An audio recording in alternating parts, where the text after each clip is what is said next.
Hello दोस्तों, कैसे हैं आप सब। तो आज 5 फरवरी है। 5 फरवरी का हम लोग डेली करंट अफेयर एमसीक्यू लगाएंगे। ये एमसीक्यू जो होता है किस एग्जाम के पर्पज से बनाया जाता है, तो आपको ये ध्यान में रखना है कि अगर यूपीएससी का कोई वनडे एग्जाम देते हैं, जैसे कि एनडीए का है, सीडीएस का है, सीएपीएफ का है, ईपीएफओ का है, कहीं का पीसीएस देते हैं, जैसे कि अभी एमपी का पीसीएस होने वाला है, यूपी का पीसीएस होने वाला है, झारखंड का भी पीसीएस हो गया है, बिहार का पीसीएस आने वाला है। तो ये सब जो पीसीएस होने वाला है उसके लिए तो महत्वपूर्ण साबित होगा ही होगा। बैंक का भी एग्जाम देते हैं, एसएससी, रेलवे का भी, ठीक है, कोई भी एग्जाम देते हैं, अगर उसका करंट अफेयर उसमें पूछा जाएगा तो उसके लिए महत्वपूर्ण साबित होगा। साथ ही साथ हम लोग क्या करते हैं कि उसका बैकग्राउंड भी देख लेते हैं, ताकि क्या हो कि जो भी स्टैटिक्स का क्वेश्चन बने बैकग्राउंड से, क्योंकि आजकल एग्जामिनर क्या करता है कि जो करंट अफेयर में जारी होता है उसका बैकग्राउंड का क्वेश्चन क्या करता है कि आजकल स्टैटिक्स में बना लेता है। तो इस कारण से हम लोग को बैकग्राउंड भी करंट अफेयर का पढ़ लेना चाहिए, ताकि अपना स्टैटिक्स भी कंप्लीट रहे। ठीक है, तो चलिए आज का क्लास हम लोग शुरू करते हैं। वीडियो अच्छा लगेगा तो लाइक करिएगा, कमेंट करिएगा, शेयर करके सब्सक्राइब करके बेल आइकन दबा दीजिएगा, ताकि आपके पास नोटिफिकेशन टाइम टू टाइम पहुंचता रहे।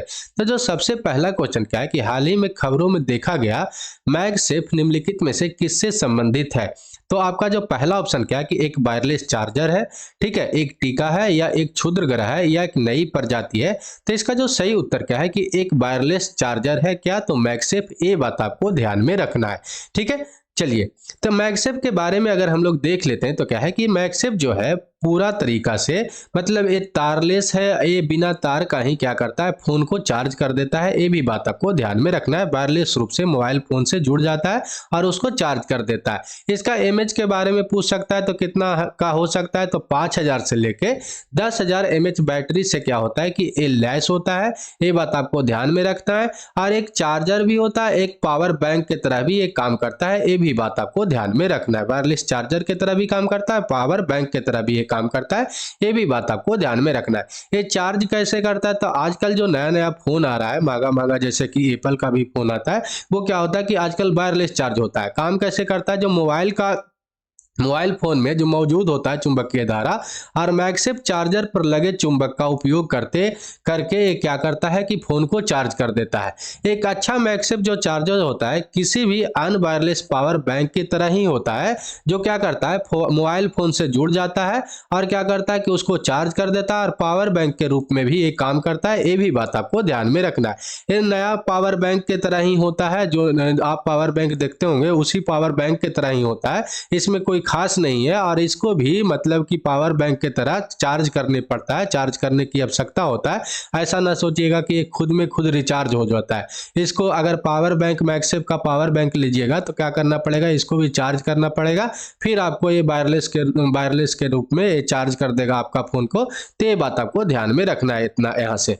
ठीक है, अगला क्वेश्चन क्या है कि हाल ही में खबरों में देखी गई सुविका पेंटिंग बहुत ज्यादा इंपॉर्टेंट है, इसको ध्यान में रखिएगा कि सुविका पेंटिंग निम्नलिखित में से किस राज्य से संबंधित है।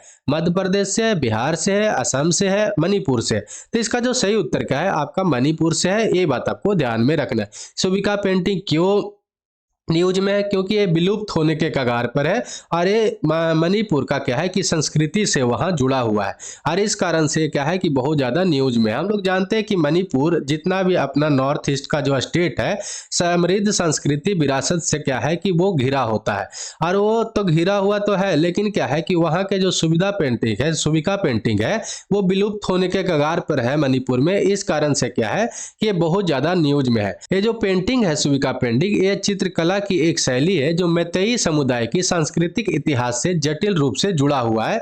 ये बात आपको ध्यान में रखना है। तो ये पूछ सकता है कि कौन समुदाय से जुड़ा हुआ है सुविका पेंटिंग, तो आपको बताना है कि मैतेई समुदाय से ये जुड़ा हुआ है। ये बात आपको ध्यान में रखना है। ये अभी तक जीवित कैसे है, तो 6 पांडुलिपियों के कारण ये अभी तक जीवित है।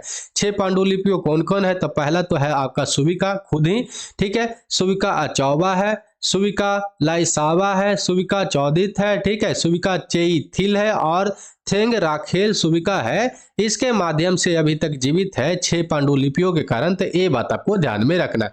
तो इसमें याद क्या क्या रखना है, तो आपको पहला याद क्या रखना है कि सुविका जो पेंटिंग है मणिपुर से जुड़ा हुआ है, ठीक है। दूसरा क्या याद रखना है कि मैतेई समुदाय से जुड़ा हुआ है। ये बात आपको ध्यान में रखना है, और 6 पांडुलिपियों के कारण ये अभी तक जीवित है, इतना आपको ध्यान में रखना है, और विलुप्त होने के कगार पर है, जिस कारण से बहुत ज्यादा न्यूज में है। ठीक है, अगला क्वेश्चन क्या है कि हाल ही में प्रशांत कुमार को किस राज्य का डीजीपी नियुक्त किया गया, तो बिहार का, ठीक है, उत्तर प्रदेश का, आंध्र प्रदेश का या केरल का? तो इसका सही उत्तर क्या है कि उत्तर प्रदेश का डीजीपी नियुक्त किया गया है। किनको? तो प्रशांत कुमार का। डीजीपी का फुल फॉर्म भी आप याद रख सकते हैं कि डायरेक्टर जनरल ऑफ पुलिस होता है।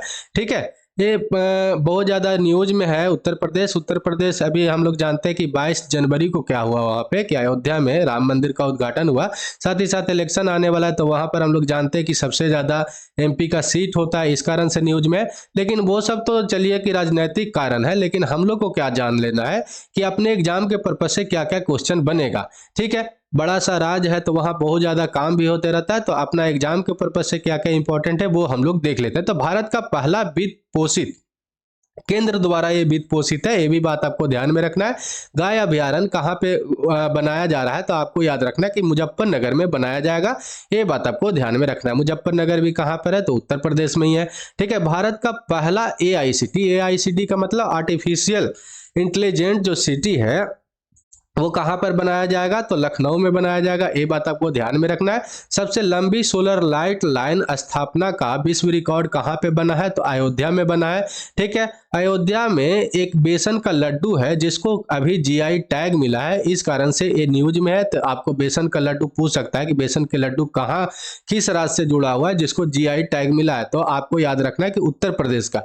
और उत्तर प्रदेश में कहाँ? तो अयोध्या से, ये भी बात आपको ध्यान में रखना है। उत्तर प्रदेश सरकार द्वारा क्या है कि वाराणसी में 25,000 घरों पर सौर छतें को स्थापित करेगी, ये भी बात आपको ध्यान में रखना है। और भारत के पहले पूर्ण रूप से, मतलब कि पूरा रूप से गर्ल्स सैनिक स्कूल का उद्घाटन कहाँ पे हुआ है? तो मथुरा में हुआ है। हम लोग जानते हैं कि बहुत सारा भारत में सैनिक स्कूल है, लेकिन पूरा रूप से सिर्फ लड़की के लिए कहीं पे नहीं है। तो ये पहला जो है भारत में कहाँ पर बनाया जा रहा है पूरा रूप से लड़की के लिए सैनिक स्कूल? तो मथुरा में बनाया जा रहा है, उत्तर प्रदेश में, ये बात आपको ध्यान में रखना है। उत्तर प्रदेश के पहले फ्लोटिंग रेस्टोरेंट है वो कहाँ पे उद्घाटन किया गया है? तो प्रयागराज में किया गया है, इलाहाबाद में, ये बात आपको ध्यान में रखना है। उत्तर प्रदेश सरकार ने आपदाओं के पूर्व चेतावनी के लिए, मतलब पहले ही चेतावनी देने के लिए क्या चीज का उद्घाटन किया है, क्या चीज को लॉन्च किया है, पूछ सकता है। तो राहत वाणी केंद्र लॉन्च किया है। इतना आपको मतलब कि उत्तर प्रदेश से करंट अफेयर में याद रखना है।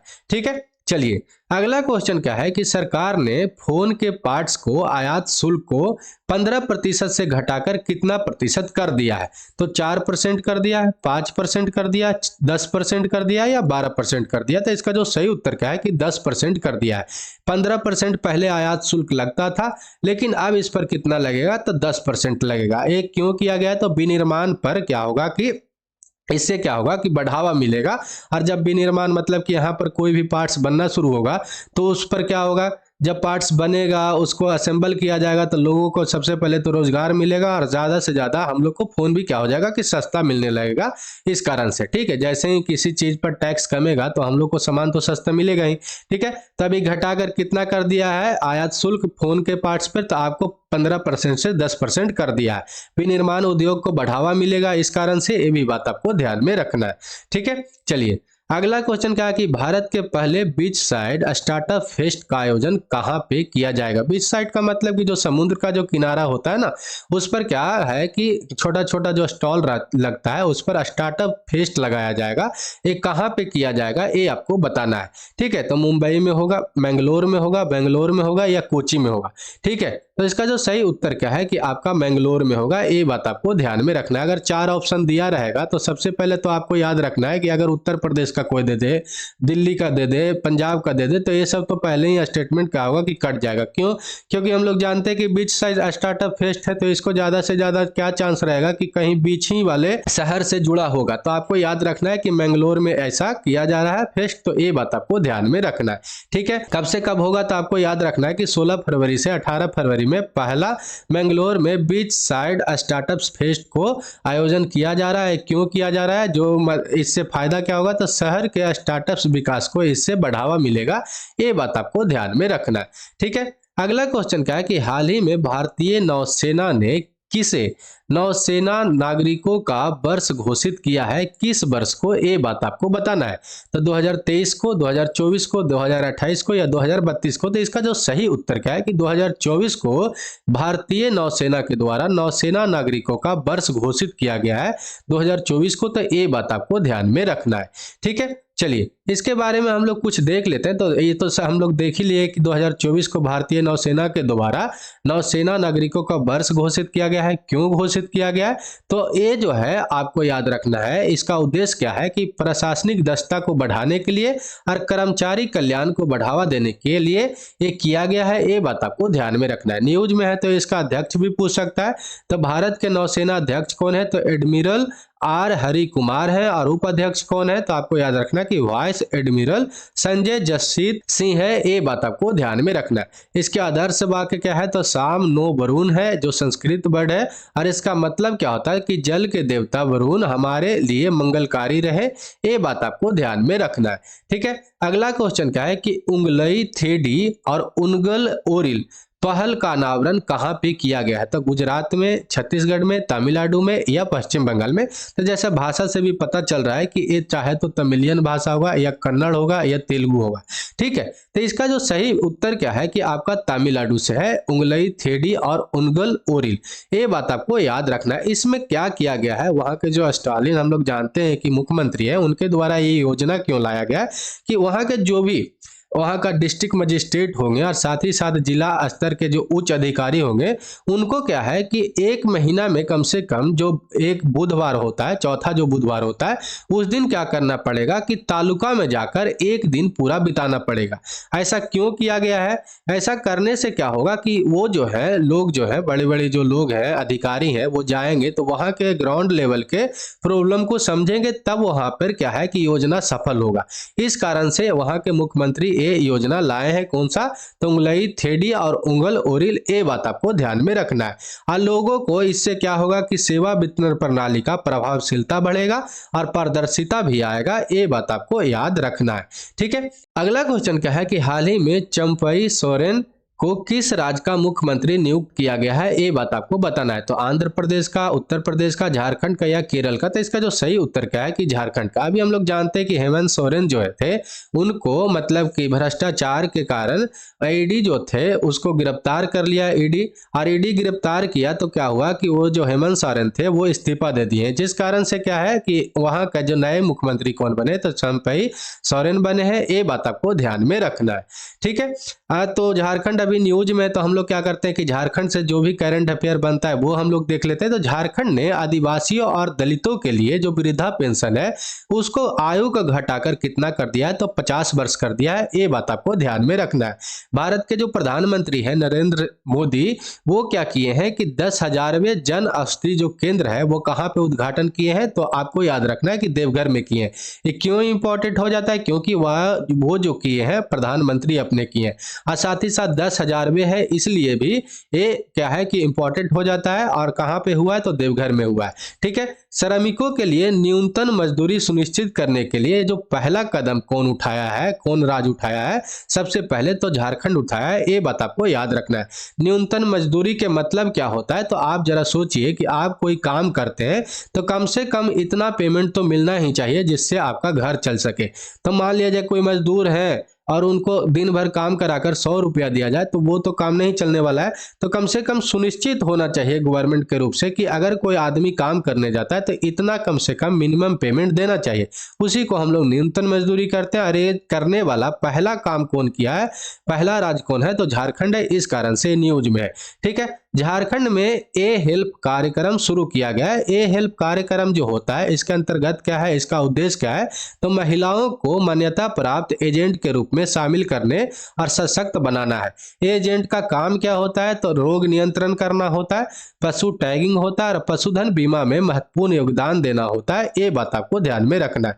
तो ए हेल्प पूछ सकता है कि कहाँ पे शुरू किया गया है, तो झारखंड में, ठीक है। चलिए अगला क्वेश्चन क्या है कि 9वीं शताब्दी में सूरज कुंड में ऐतिहासिक जलाशय का निर्माण किसने करवाया था, ठीक है। तो अकबर के द्वारा हुआ था, राजा सूरजपाल के द्वारा हुआ था कि पाल राजवंश के द्वारा हुआ था या इनमें से कोई नहीं।